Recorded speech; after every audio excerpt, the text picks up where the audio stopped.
Bonjour à tout le monde, bienvenue à cette petite présentation de la méthode de calcul de perte de pression moyenne du code de plomberie 2015. Je vais vous faire une petite démonstration pour la méthode à suivre pour déterminer vos diamètres. Donc, on a la première étape qui est ici, 1A. On dit de déterminer la longueur développée et il y a deux choses à déterminer. La première, de la limite de propriété jusqu'au point d'entrée du branchement d'eau général. Donc, il va falloir aller sur notre petit plan ici. Il faut vraiment aller le mesurer sur AutoCAD. Donc, prendre la distance à partir d'ici jusqu'ici à l'entrée d'eau. Avec distance, ça se fait bien. Il ne faut pas oublier aussi d'inclure la hauteur. Donc, un coup que ça c'est fait avec la hauteur, on peut aller l'inscrire ici dans notre feuille Excel. Pour mon exemple ici, regardez, j'ai l'étape 1A et je suis allé inscrire 37 mètres. Donc, je suis allé le mesurer sur AutoCAD et j'ai additionné la hauteur aussi parce que c'est une longueur qui est développée. L'autre longueur qu'il faut trouver, ici en numéro 2, à partir du point d'entrée du branchement d'eau général, donc à partir de l'entrée d'eau, dans le bâtiment jusqu'au robinet le plus éloigné. Même chose, il faut aller sur le plan. Donc, on commence à l'entrée d'eau, qui est à peu près ici. On ira voir sur mon plan. Je vais juste l'agrandir un petit peu. Donc, on commence ici. Et j'ai recalculé ma hauteur, plus la distance ici, ce tuyau-là. Je vais aller additionner la distance de ce tuyau-là. Je vais aller additionner la distance de ce tuyau-là jusqu'à mon évier plus loin. Je crois que c'est lui l'évier le plus loin. Il faudrait vérifier aussi peut-être que ça pourrait être lui. Donc, il faudrait additionner la tuyauterie jusqu'ici. Et on prend un des deux. Celui qui est le plus loin, il faudrait comparer les deux longueurs. Si je me rappelle bien, dans mon cas, c'était vraiment celui-là ici qui était le plus loin. Je vais aller vous montrer qu'est-ce que ça m'a donné ici. Donc, incluant la hauteur, j'ai trouvé ici 26 mètres.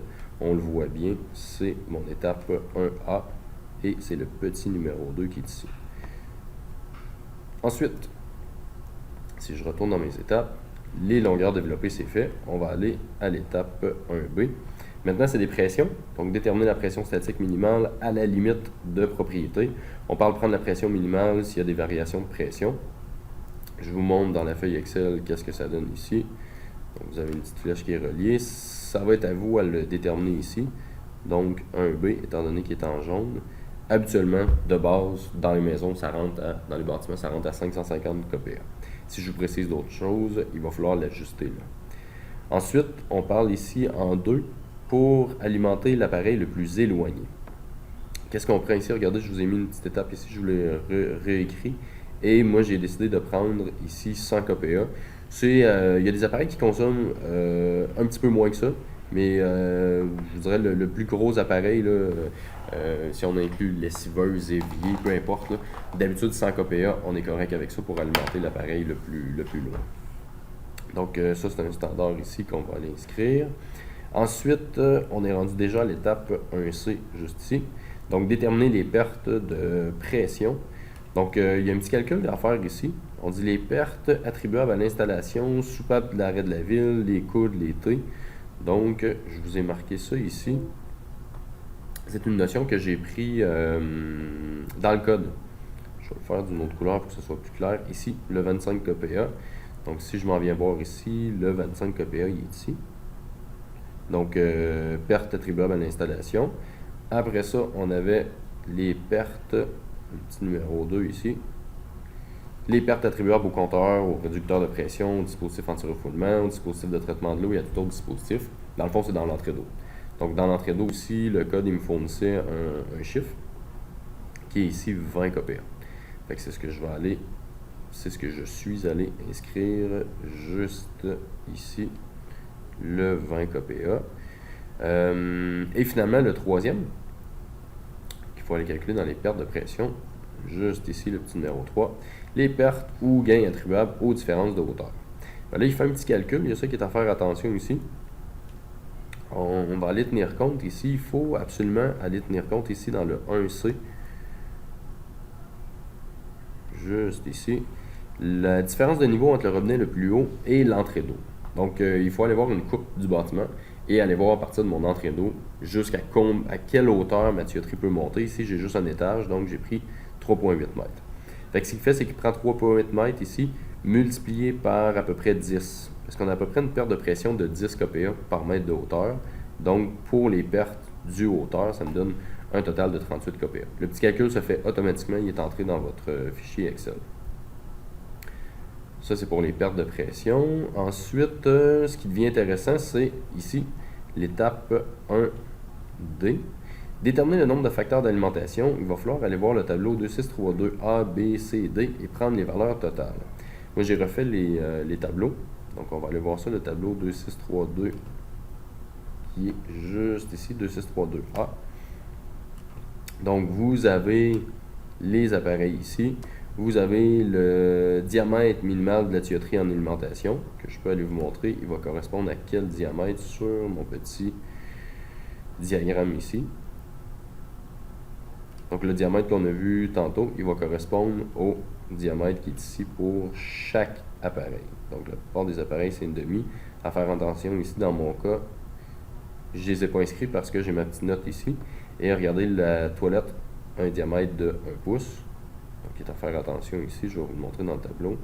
La toilette a un diamètre ici de 1 pouce. Ensuite, là, ce qu'on avait besoin, nous autres, pour ce tableau-là, c'était les facteurs d'alimentation juste ici. Donc, selon le type d'appareil, il y a un facteur qui est associé. Il suffit de tout aller compiler ça dans ma feuille Excel qui se trouve juste ici. Ben, je l'ai mis à deux endroits parce que je trouvais que c'était plus simple pour les liens.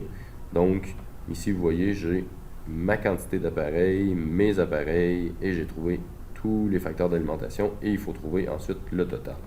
J'ai même ajouté ici une petite section diamètre pour le diamètre de chaque appareil. On l'inscrit déjà sur le diagramme, mais quand même, il est là encore. Donc, on a notre total ici. On va aller voir la prochaine étape qu'on a à faire. L'étape 1E. Déterminer les vitesses maximales permises conformément aux recommandations du fabricant des tuyaux. On va aller voir dans la feuille Excel qu'est-ce que j'ai mis là-dessus. Donc, ils sont juste ici. Les vitesses. Eau chaude, habituellement, on prend 1.5 et eau froide, 2.4. On va s'en servir dans le tableau tantôt. Les étapes, ensuite, il y a un petit calcul qui se fait automatiquement. On parle déterminer la pression totale disponible pour compenser les pertes de charge. Donc, l'étape 2A qui est ici, on prend le résultat qu'on a obtenu en 1B moins le résultat qu'on a obtenu en 1C. Ça me donne la pression ajustée au point d'entrée du branchement d'eau dans le bâtiment. Je vous montre où est-ce que ça se fait tout seul dans votre tableau Excel. Donc, il a pris la pression disponible à l'entrée, 550. Il a enlevé les pertes de pression dues aux installations. Donc, ça m'a donné, il me reste ici 525 kPa. Ça, c'est la première qu'on a trouvée. L'autre calcul qu'il fait, il prend le résultat qu'on vient de trouver, donc la pression qui est disponible. Je suis rendu à l'étape ici, 2B. Donc, il prend le résultat qu'on vient de trouver et il enlève 3 autres pressions que je vais vous montrer. Là, c'est juste marqué des résultats, mais je vais vous montrer à quoi ça correspond ici. Donc, je suis rendu ici à 2B. Donc, ce qu'il a fait, c'est qu'il a pris le 525 et il est allé enlever ce qui reste. Donc, il est allé enlever la perte de pression, mon 100 kPa pour l'appareil le plus éloigné. Il est allé enlever tout ce qui est aux avis du compteur réducteur de pression et celui-là qui est pour la hauteur, les pertes attribuables aux différences de hauteur. Ça me donne la pression qui est disponible pour compenser les pertes de charge. Ici, j'ai 367 kPa, c'est ce qui me reste comme pression. Si on poursuit ici, donc on est rendu à l'étape 2C. Donc l'étape 2C, c'est pas très compliqué. On vient de trouver un résultat, on prend ça et il faut le multiplier. On divise par le résultat 1A2 que je vais aller vous montrer. Puis on le multiplie par 1.5. Le résultat 1A2, c'est la longueur développée. On multiplie par 1.5 pour tenir compte des coudes et des T qu'il peut avoir. Et ça me donne la perte de pression moyenne. Le truc, regardez ici, 2.6. Il faut que j'aie minimum 2.6. Si j'ai en haut mon chiffre que ça me donne, en haut de 2.6, c'est réglé. Je n'aurai pas de problème avec ça. Donc voyez-vous ici, il a pris le perte de pression moyenne ici. je suis en haut de 2.6, on l'a remarqué ici, donc je suis correct. Fait qu'il a pris mon 367, il l'a divisé par mon 3.8 fois, mon 38 pardon, fois 1.5. On le voit ici, le 39. Donc ça m'a donné une pression de 9.41. Fait que j'ai amplement de pression. Là, je suis au-delà de mon 2.6. Mon projet va marcher, ça fonctionne. Fait que ça, c'était juste pour déterminer la pression. Maintenant, ça va plus concrètement dans le calcul qui est ici. Donc, pour le branchement d'eau général, à partir du résultat 1E et du résultat 1D, consultez le tableau 26312F pour déterminer le diamètre de l'entrée d'eau. Donc, on va l'avoir ici.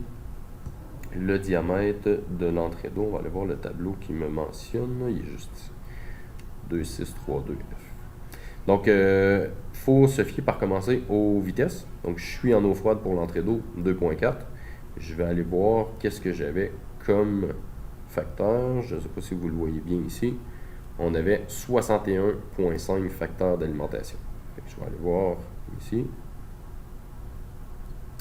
Donc, je descends à 2.4 jusqu'à 61.5. Je n'ai pas le choix d'aller jusqu'à 102. Donc, ensuite, qu'est-ce que je fais? Je m'en vais vers la gauche du tableau et ça me donne le diamètre de l'entrée d'eau qui est 1 pouce et demi. Donc, j'ai été l'inscrire dans ma feuille Excel. Je vais vous le montrer ici. Le pouce et demi est ici. Et j'ai aussi été l'inscrire sur mon diagramme, le pouce et demi qui est ici. Ensuite, on est rendu au réseau de distribution d'eau chaude. L'étape 4A. Partir de l'appareil le plus éloigné en eau chaude et additionner les FA en allant vers le chauffe-eau. Puis ensuite, on dit, bon, déterminer le diamètre. Bon, ça, on va revenir. On va commencer par l'étape 4A. Je vous ai fait un petit diagramme ici. Donc, je suis allé installer partout les facteurs d'alimentation qui correspondent aux appareils. Et on est en eau chaude. Donc, je suis parti de mon réseau d'eau chaude. Et voyez-vous, je m'en viens ici.